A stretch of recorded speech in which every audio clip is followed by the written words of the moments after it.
Secret societies have flourished throughout history and count founding fathers and royals among their ranks. Members, most often men, have been tapped to join the Knights Templar, the Freemasons, the Bavarian Illuminati, Skull and Bones and Bilderberg. The allure of secret societies is part mystery, part legend.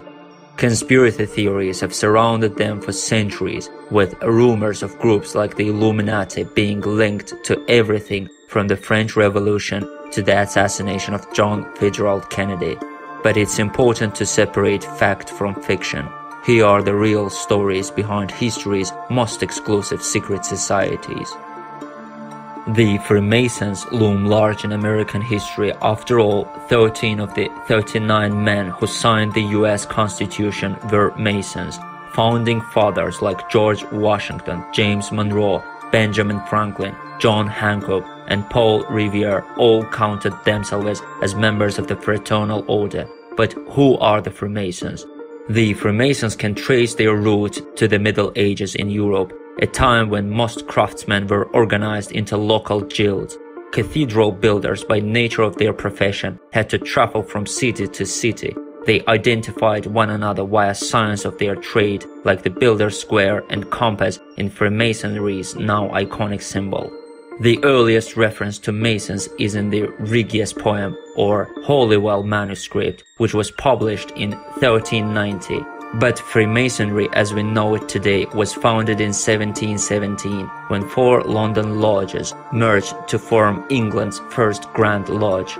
Freemasonry quickly spread across Europe and to the Americas colonies. Freemasonry is not a religion, though members are encouraged to believe in a supreme being or grand architect of the universe. Masonic temples and secret rituals have brought them into conflict with the Catholic Church. The Church first condemned the Freemasons in 1738 and has gone on to issue around 20 decrees against them. In 1985, Roman Catholic bishops restated over 200 years' worth of these structures in the face of an increased number of Catholics joining the order. The Church wasn't their only enemy. The secrecy of the Masons garnered such distrust in early America that it inspired America's first third party, the Anti-Masonic Party. Freemasons exist today, and their public image has been greatly influenced by the high-profile charity work of the Shriners, a subset of Freemasons also known as the ancient Arabic order nobles of the mystic shrine. The Shriners were founded by Freemasons in 1870 at New York's Knickerbocker College and continue their volunteer work today.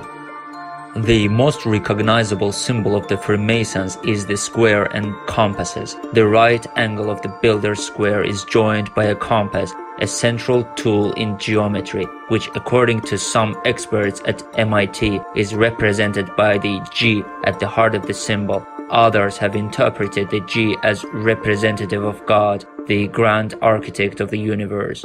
The view of the all-seeing eye as a Masonic symbol has been sharply debated. Long before the Freemasons, Egyptians used the Eye of Horus, and the all-seeing eye appears repeatedly in Renaissance art as a symbol of Christianity and God's watchfulness. But organizations like the Philadelphia Federal Reserve claim Freemasons, Henry Wallace and Franklin Roosevelt purposefully chose it when they redesigned the dollar bill in 1934. According to the George Washington Masonic National Memorial, the all-seeing eye is a Masonic symbol of the watchful care of the Supreme Architect.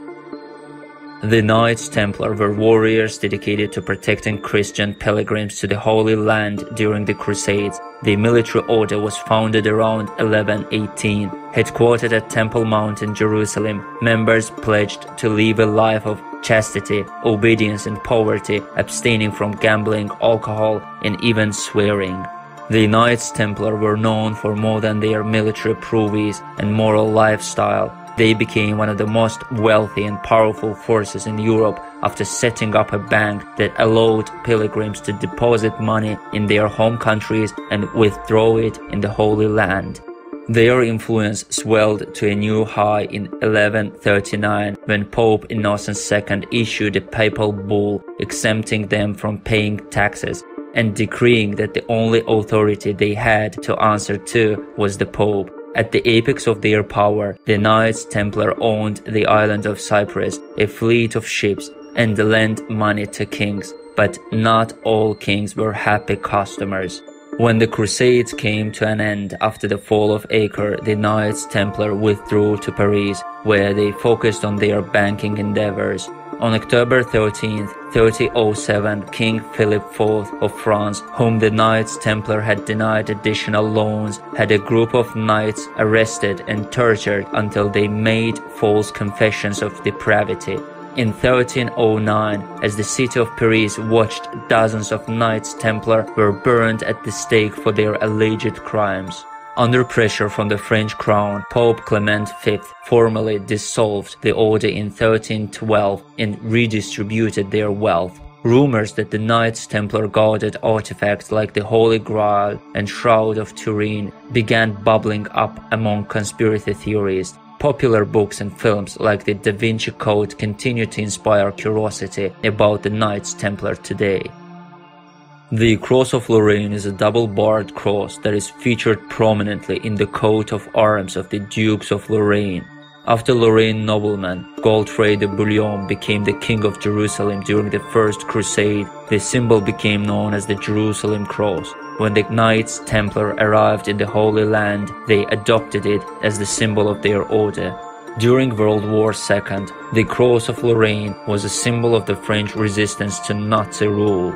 Some eagle-eyed observers have claimed to spot the Cross of Lorraine in the Exxon and Nabisco logos and even stamped on Oreo cookies.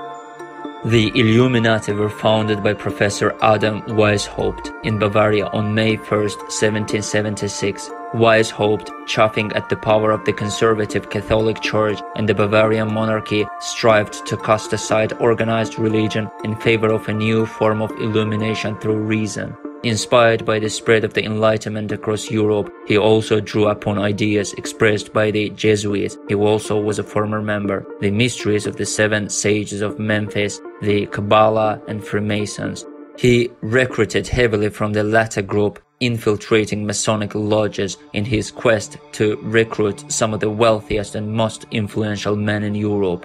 Members of the Bavarian Illuminati were broken into three tiers of increasing power and drawn from societal elites. The organization flourished before being stamped out by Karl Theodor of Bavaria, who issued an edict making membership in the Illuminati punishable by death in 1787. But the death of the Bavarian Illuminati didn't quell gossip about their clandestine activities, and conspiracy theorists have linked the group to everything from the French Revolution to the assassination of John Fitzgerald Kennedy. The Illuminati served as inspiration for Dan Brown's Angels and Demons.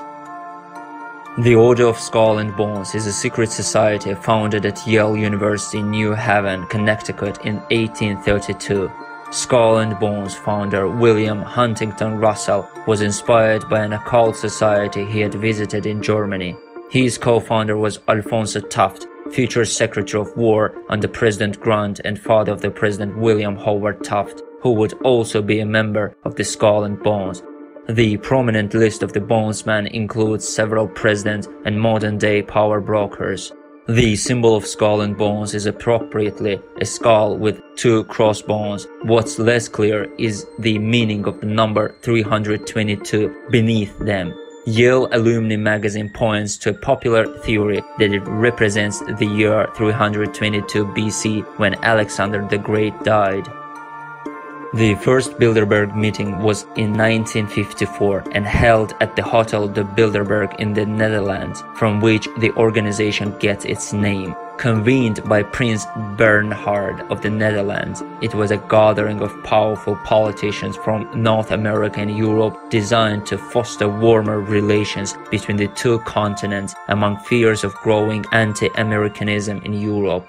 While not strictly a secret society like the Illuminati or Freemasons, Bilderberg's high-profile attendees, previous guests have included Bill Clinton, Margaret Thatcher, Angela Merkel, Tony Blair, and Henry Kissinger, and its use of the Chatham House rule blocking attendees from sharing what actually happens in meetings gives the group an air of mystery. Journalists are barred from reporting on it. Meeting minutes are not released. The level of secrecy surrounding the Bilderberg meeting have given rise to many rumors, including unproven theories that Bilderberg attendees are behind the creation of the European Union, the invasion of Iraq, and the bombing of Serbia, reports the New York Times. Conspiracy theories have pointed the group as plotting a new world order. Their official website maintains, thanks to the private nature of the meeting, the participants take part as individuals rather than in any official capacity, and hence are not bound by the conventions of their office